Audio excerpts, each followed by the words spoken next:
myself out of it just as fast. Leaving her ashes underground meant I still had to go back to her. She wasn't completely gone yet. Now, she really was gone. For good.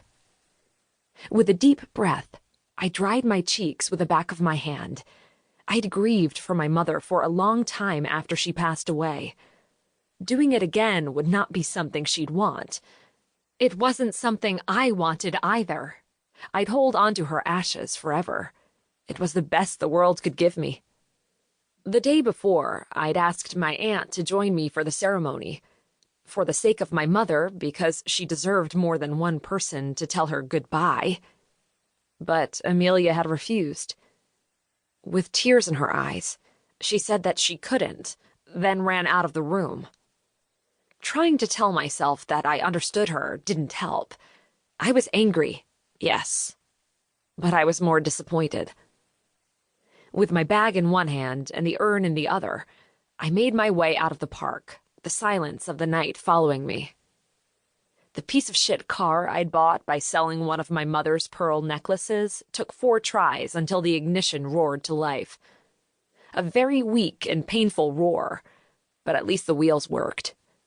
They got me where I wanted to go, though the possibility of it breaking down any second was always there. Maybe soon, I'd be able to afford something better. I laughed at myself as I placed my mother's urn in the passenger seat and put the seatbelt around it, just in case. That kind of soon was nowhere in sight. Going out on my own had been much harder than I'd thought it would be. More than once, I'd been tempted to give Finn a call, especially in those first few days when paranormals of all kinds would come to my office just to make fun of me and laugh in my face. You really think someone's going to want a fairy to handle anything at all for them? Who will even take you seriously with that face? What kind of services do you offer? I have a grandson I'd like to scare shitless. And my personal favorite? This from an actual fairy. Why not just hang yourself? Unlike me, you've been on the other side. You know what it's like to not be a fairy. Why bother?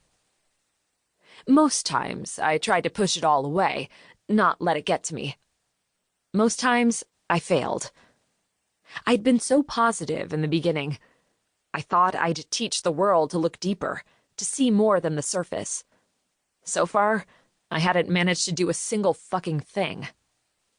Renting an office on Geraldine Street was a nightmare. It was a neighborhood in Lower Manhattan, almost completely filled with paranormals, and the place everybody went to for anything magic. I had a reputation to make for myself before I'd be able to go anywhere I wanted and have people follow me, so the location had been a no-brainer from the get-go. Needless to say, no paranormal would take me in. Renting from humans was a no-no ever since Alexandra Chase tore down my last apartment just for the heck of it, right before kidnapping my ex. I would never put anyone who couldn't at least defend themselves in that kind of danger again.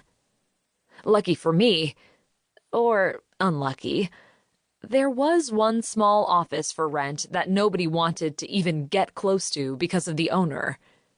Ms. Zara Riley was an old werewolf, probably 80, if not older. Saying that she was a pain in the ass was putting it very mildly. And that's not just because she called me Winnie. Fucking Winnie.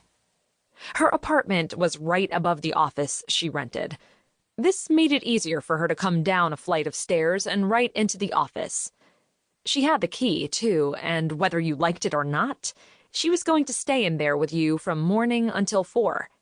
Every single day. Sundays included. But did I have any other choice? No, sir, I did not. And I couldn't even afford an apartment anywhere near Geraldine Street, so I had to sleep in the back on an old secondhand couch I bought from a vampire. The room was so small, I had to walk sideways just to get to the couch. For the first time in my life, I was having trouble sleeping because everything I owned was in there with me. And that wasn't even the worst part.